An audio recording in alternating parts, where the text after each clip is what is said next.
Boa tarde a todos e a todas. Dámosvos a benvida a un novo webinar organizado polo Centro Gallastec titulado Conta atrás para cumprir coa lei Crea e Crece. Está a túa empresa preparada? Este webinar, organizado por Docotén, está a cargo da relatora Iciar Soto, do Departamento de Posventa en Docotén. Así que, sen máis dilación, Iciar, benvida. Graciñas, boas tardes a todos e todas e o agradecemento ao Gallastec por convidarnos a impartir este webinar. Dentro do webinar falarei principalmente de as obrigas que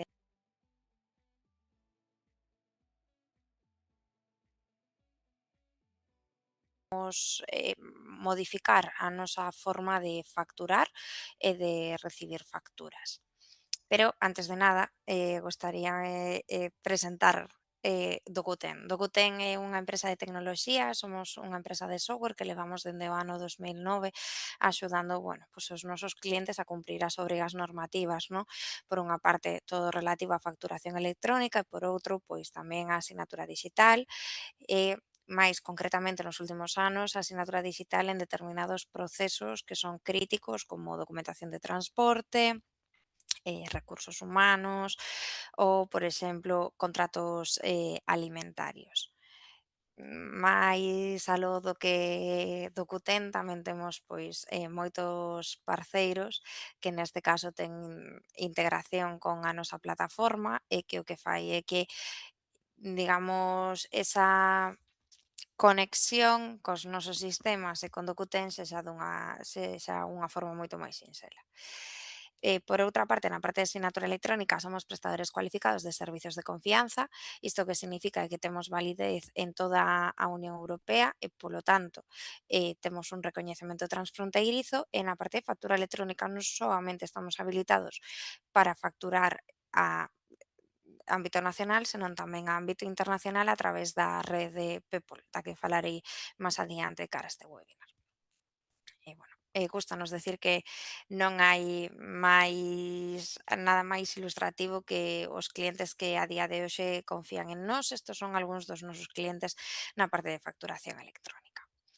Pero como obxectivo do webinar é coñecer cal é a próxima obriga que temos en relación á facturación electrónica, vou empezar por falar dela, que é sobre a Lei Crea e Crece, non? Agora falaremos das claves normativas e do calendario de aplicación, porque o calendario non é o mesmo para todas as partes, depende do noso volume de facturación. A Lei Crea e Crece xurdiu no ano 2022 como unha forma de intentar loitar contra a morosidade, no? Por unha parte, era a obriga de expedir, remitir e recibir facturas electrónicas en relacións entre empresas e, por outra parte, tamén era indicar pois as datas de pago e os diferentes estados das facturas para non favorecer ese ámbito de morosidade. Por diversas cuestións, dende o ano 2022, que foi aprobada ata o de agora, tivemos un pequeño impasse. Pero que sí que xa se dicía no ano 2022, porque digamos que o que a continuación se establecía a nivel técnico e a nivel normativo vendría dado por reglamentos e ordes ministeriais que saíron este ano, pero nese 2022 sí que se falaba das exclusións de operaciones transfronteirizas, é dicir, esta lei únicamente aplica a facturacións entre empresas nacionais de España a España, facturas simplificadas, os denominados tickets, agasas simplificadas cualificadas, que cando ten a denominación social dunha determinada empresa e determinadas actividades reguladas que xa ten unha regulación máis específica, como é o caso de enerxía ou os sectores IATA. Que pasou dende o ano 2022? Bueno, pois que houbo diferentes modificacións de normas que tiñan relación con o tema da facturación electrónica e xa neste ano 2026 publicouse o proxecto de orde ministerial. Actualmente xa non está en audiencia pública porque a audiencia pública pechouse o 8 de maio. Isto significa que en calqueira momento desde este momento pode saír esta orde ministerial publicada e, por tanto, pode establecerse xa a facturación electrónica de forma obligatoria. Isto significa que ten que entrar a facturación electrónica mañá? Non. A orde ministerial, este proxecto de orde ministerial, o que determina é que a partir do 1 de outubro de 2026 entrará obliga de factura electrónica para as empresas maiores de 8 millóns de euros. Isto o que significa é que o 1 de outubro de 2027 todas as empresas cunha facturación superior a 8 millóns de euros teñen que facturar electrónicamente e as inferiores a menos de 8 millóns de euros o farán o 1 de outubro de 2028.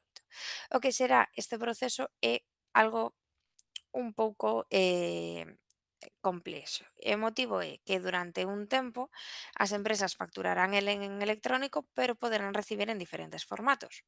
Polo tanto, estableceuse o transitorio PDF. Isto que significa que aunque eu este obligado a facturar electrónicamente entre o 1 de outubro do 26 e o 1 de outubro do 27, teño que facilitarlle ao meu provedor, neste caso o meu cliente, un PDF onde poda ver a factura máis conformada. Isto aí porque basicamente os modelos que estanse a tratar de formato electrónico non son moi lexibles, por así dicilo, non son moi sinxelos. E, como veredes ao final desta diapositiva, o PDF non se remite á solución pública. Pero que significa que non se remita a solución pública? Bueno, pois o sistema de facturación electrónica que está previsto nesta normativa é un modelo mixto. É dicir, por un lado, nós teremos que notificar á plataforma pública que vai ser creada pola Axencia Tributaria a factura en formato VL, un estándar europeo que hoxe a día de hoxe xa se usa para facturar fora de España, digamos. De España, por exemplo, a Croacia. É o estándar que se usa. Tamén esta plataforma xurde con a necesidade de ser unha alternativa para aquelas empresas que non teñen a día de hoxe unha plataforma de factura electrónica contratada. E tamén servirá como fonte do Observatorio Estatal da Morosidade Privada. E o motivo principal é que as datas que indiquemos, tanto de data efectiva de pago como de aceptación ou rexeitamento desta factura, serán unha fonte para este observatorio, para facer listas de empresas que teñen retrasos nos pagos e tamén para ver un pouco o nivel de morosidade que temos no tecido empresarial. Pero que pasa? Que se nós contamos cunha plataforma xa privada contratada como pode ser Docuten, as plataformas entre nós teremos que operar, de tal forma que se o meu cliente ten a súa plataforma electrónica, Docuten terá que integrarse con esta plataforma e, en paralelo, enviar á solución pública unha copia deste documento. Por que xurde esta necesidade de que haxa un modelo mixto? Pois porque a plataforma pública é unha plataforma que ten unhas funcionalidades estancas, é dicir, vai ser únicamente como repositorio dunha copia desa factura, que será en formato VL, non vai admitir PDFs nin outro tipo de documentos adxuntos e soamente se indicarán os estados da factura e tamén as datas da factura. Que faremos as plataformas privadas? Traballar con outros formatos, como pode ser un formato Facturae, por exemplo, traballar con documentos adxuntos que a plataforma pública non permite e tamén facilitar, digamos, a interconexión con outras plataformas privadas. Os 4 formatos que se falan son o Facturae, que se facturades en algún momento a goberno, como poden ser pois concellos, Xunta de Galicia, etcétera, posiblemente xa o utilizaches, o Edifact, que é un sistema basado en uns e ceros que actualmente é bastante común en empresas de distribución, o CI e o VL. Estes dos últimos son estándares europeos. O VL, como indicaba, é o que a día de hoxe se usa para PayPal. Que máis vai ter que ter esa factura? Bueno, pois unha asignatura avanzada que facemos co noso certificado da Fábrica Nacional de Moneda de Timbre ou unha asignatura delegada. A asignatura delegada é a que fai, por exemplo, Docuten. As plataformas de factura electrónica temos a posibilidade de asinar documentos en nome dos nosos clientes. Desta forma non dependemos especificamente das datas de validez dese certificado electrónico. E digamos que a factura, cando decidimos emitila, se emite directamente. E, polo tanto, tamén deberemos informar da aceptación ou do rexeitamento desa factura nos 4 días naturais seguintes a que finalice o noso ciclo. Pero non é 4 días seguintes conforme a factura me chega, senón 4 días seguintes, unha vez que ha pasado o meu sistema o meu sistema de validación, contabilización, etcétera. É dicir, cando xa teño a factura ok, decidín rexeitala ou aceptala. Teremos 4 días naturais desde este momento, excluindo sábados, domingos e festivos nacionais. E logo tamén deberemos informar do pago efectivo completo e da data efectiva na que facemos ese pago. É dicir, non poderemos indicar que a factura está pagada e, por exemplo, que se pagará o día 19 de xuño. Temos que indicar o 19 de xuño que a factura foi pagada nese intre. E como sei que é moita información, intentarei resumila agora neste gráfico. Eu, como empresa, debo emitir a miña factura. Se no ámbito nacional, emitirei sí ou sí unha factura en formato VL, neste estándar europeo, que o meu receptor, é dicir, o meu cliente, poderá recollela desa plataforma e comunicar o estado e tamén a data efectiva de pago. Pero se o meu cliente decide que non quere ese VL, senón que prefire en calqueira dos outros 3 formatos que compartimos, é dicir, Facturae, CI ou, por exemplo, Edifact, a miña plataforma de facturación electrónica terá que interconectarse coa súa plataforma de facturación electrónica e, por tanto, comunicar a factura no formato que acadaran as partes. Sen embargo, se eu, empresa, envío unha factura a nivel internacional, o farei a través da rede PEPOL, se está adherida a esa rede ou en formato PDF. Como recepcionarei estas facturas? Pois aquí hai que distinguir dos casos diferentes. Se o meu provedor ten unha facturación superior a 8 millóns de euros, sí o sí depositará a factura en formato VL na plataforma pública, pero si eu quero recibila nun Facturae, nun Edifact ou un CI, deberá facelo a través de interconexión da miña plataforma privada con a súa plataforma privada. Isto para as empresas de máis de 8 millóns de euros. As de menos de 8 millóns o farán a partir dun PDF, como xa están a facer actualmente. Unha vez que recibimos estas facturas, soamente as únicas que han sido notificadas mediante plataforma pública serán as que tengamos que engadir ao estado da data da factura e tamén a data efectiva de pago. Para o resto de facturas, que son as que recibimos en PDF ou en papel, non sería necesario.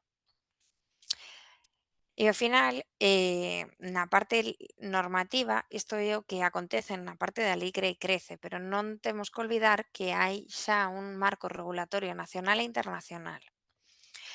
Cal é o marco nacional en España? Por unha parte, a obrigatoriedade de facturar a clientes públicos dende o ano 2015. En 2017 entra o sí da EAT. E como sabedes, o ano pasado entraría Verifactu, pero finalmente non entrou, por iso non está aquí. E a curto prazo, a seguinte lei que vai entrar é Lei Crea e Crece.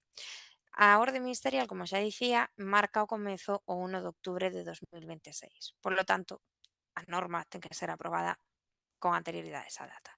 Na parte de Europa, na maior parte dos países europeos, xa é obrigatorio facturar electrónicamente entre empresas e tamén entre clientes públicos, desde o ano 2009, do 2019, perdón, en Italia a facturación electrónica é obrigatoria e, por exemplo, este ano comezará a ser obrigatoria en Francia.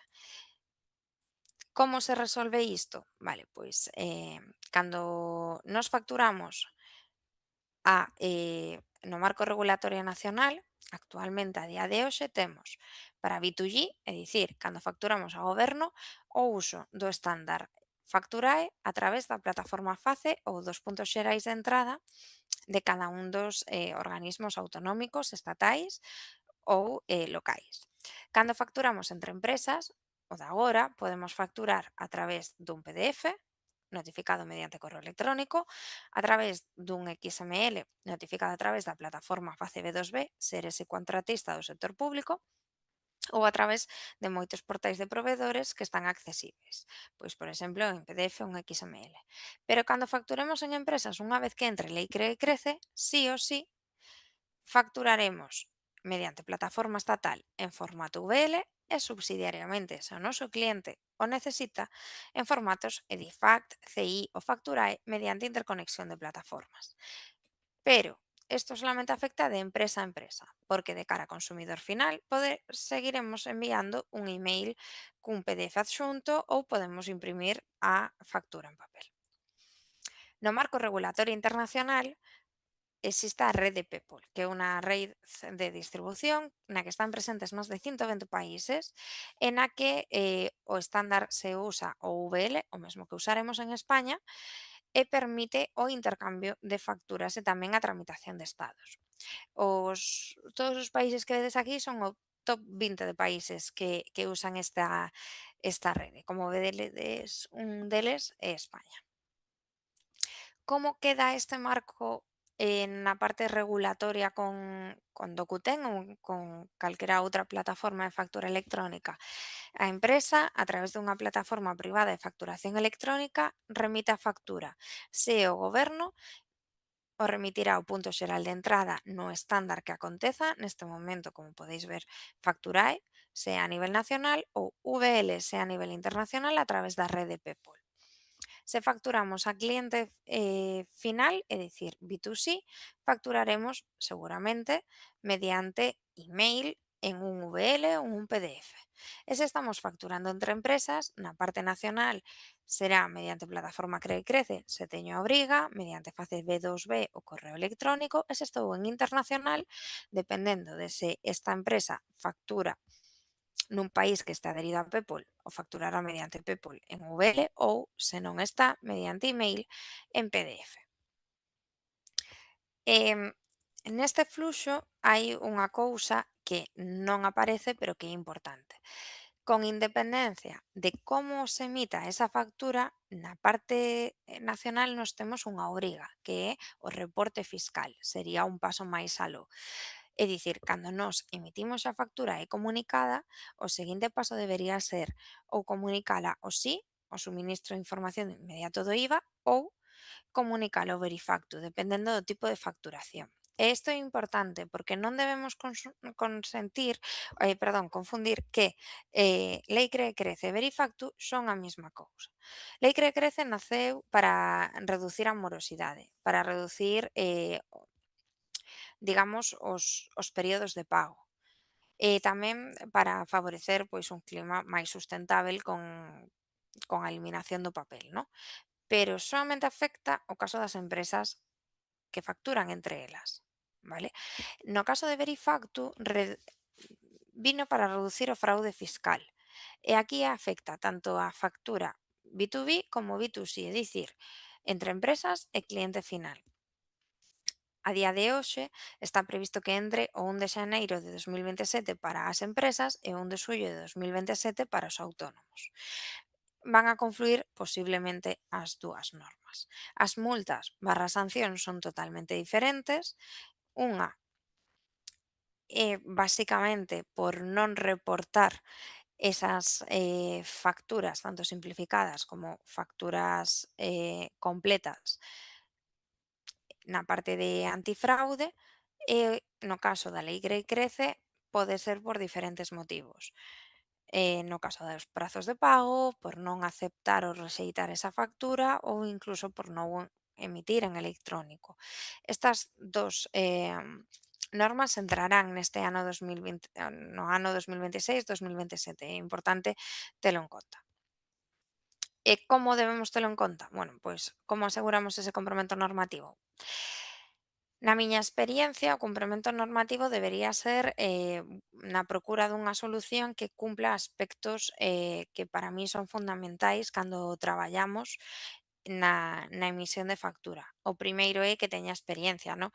Que xa teña unha solución activa e desenvolvida para non ter que estar o día 30 de setembro do ano que ven intentando comenzar a facturar electrónicamente. O segundo é a simplicidade. Ao final, se ti facturas tanto a empresas como o goberno como consumidor final, tes que ter moitos canais de comunicación, moitos tipos de formato e, polo tanto, o que queres é un vehículo, no? Unha solución práctica onde ti indiques quero facturar isto e a solución directamente facture mediante o canal que ti consignases previamente.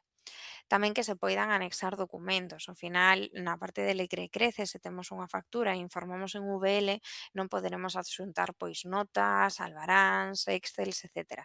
Que teña conexión con outras plataformas de facturación, porque temos que ter en conta que hoxe en día é moi raro a empresa que non ten unha plataforma de facturación electrónica, ben sexa porque quere facer presupostos, porque quere facer proformas ou porque quere ter un seguimento dunha contabilidade. Polo tanto, como unha das obrigas é a interconexión e interoperabilidade, é importante saber coñecer que a solución que contratemos cumpra estas características. Que teña reporte fiscal integrado, ¿no? E a solución aquí quizás para min é unha das máis importantes, porque o que se pretende é que o proceso sexa simple. É dicir, que cando eu emito unha factura se reporte fiscalmente, non ter que estar descargando unha factura ou poñendo os importes nun Excel e subindo posteriormente. E logo unha solución internacional. A día de hoxe a factura electrónica a nivel internacional está a ir implementándose en diferentes países e polo tanto unha obriga que pouco a pouco se traballamos con cliente estranxeiro vai ser necesario. Polo tanto, agora non sería importante facturar desta forma, pero sí que sería importante telo en conta para o futuro, para non ter que cambiar de solución ou ter que botarnos as mans á cabeza porque non somos capaces de facturar. E logo está o soporte, non? É moi importante contar cunha solución que por unha parte teña integración con os diferentes sistemas de xestión da empresa, pero tamén que teña un equipo especializado. É dicir, non contratar solucións que teñan equipos de atención ao cliente, por exemplo, fora do país onde estamos a facturar, porque as normativas son diferentes e son moi complexas. É algo que en Docuten vemos constantemente co tema do sino. Ao final, moitas empresas estranxeiras non teñen coñecemento das normas do IBE e de determinadas normativas nacionais e iso complica un pouco o desenvolvemento dunha solución e tamén o uso dunha solución de factura electrónica. Nada, non quería esplayarme moito máis, quería, sobre todo deixar este código QR que permite a descarga da presentación, e se queredes calquera tipo de pregunta nesta diapositiva poderedes ver, os datos de contacto e estaremos encantados de poder axudarvos. Perfecto, Iciar. Moitísimas grazas pola presentación. Animamos as persoas asistentes a que nos lancen as consultas a través do chat e senón, como efectivamente comentas, pois teñen aí tanto o QR para descargar a presentación, estudiala e despois lanzarvos as preguntas a ese dato de contacto que tedes aí.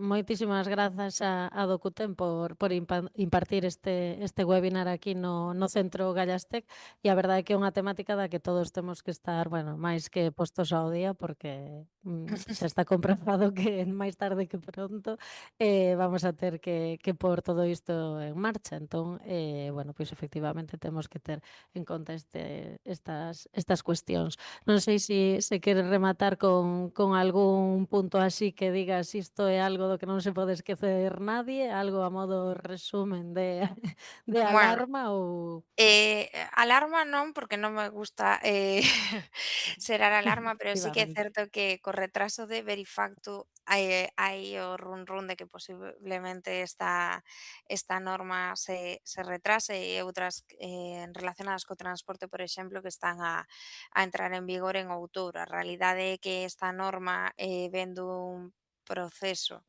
normativo de revisión complexo e a idea é que salga publicada no próximo mes ou como moi tarde en setembro.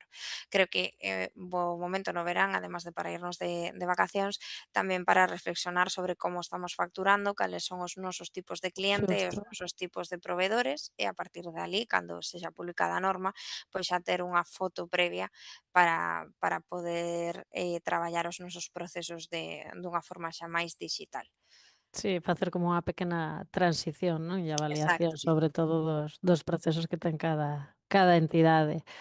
Bueno, Iciar, pois, non nos chega ningunha pregunta, pero bueno, sí que lle recordamos a todas as persoas que este vídeo vai a quedar grabado na nosa canle de YouTube e, bueno, por suposto, o dito, teñen aí os vosos datos de contacto e calquera dúbida, pois poden escribirvos sen problema. Así que, Iciar, nada, moitísimas grazas Nada, pola intervención e, bueno, e a do Cutén pola colaboración co Centro Gallastec. Así que sen máis dilación, Iciar, damos por finalizado o webinar. Moitas perfecto, grazas. boa tarde, grazas a Boa todos. tarde.